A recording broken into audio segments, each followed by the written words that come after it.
double visor. Lepas tu kau tengok memang lawa geng. Dah macam polis dah aku tengok.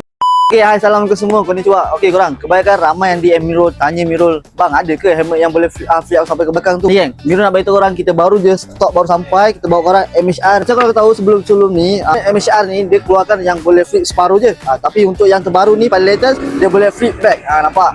Ni memang cutting dia memang cun, memang lawa. Okay, so untuk helmet ni korang tengok, dia bukan setakat kali hitam je ada. Kita ada 3 design dan juga 3 print. Kalau korang minat yang macam color motor korang warna merah-merah tu, korang ambil lah warna merah. Kalau korang minat macam simple-simple, boleh ambil pearl white.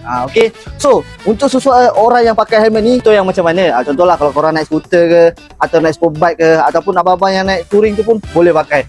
Untuk harga dia, kita bukan bagi nak riba-ribanya. Ni murmur je kita bagi. Ni kita bagi korang 770 saja untuk yang plain. Kalau untuk yang berdesign 799 geng. Macam mana? Murah tak murah kita bagi ni? So kalau korang berminat dengan item-item ni, kalau helmet-helmet Berto baru ni, bolehlah walk showroom kita dekat Tokai Helmet, dekat Bandar Baru Uda Johor Bahru, ataupun dekat satu lagi dekat Cawangan, dekat Jalan Keting Kelang Setapak. Okay, so apa pun yang penting pakai terus handsome.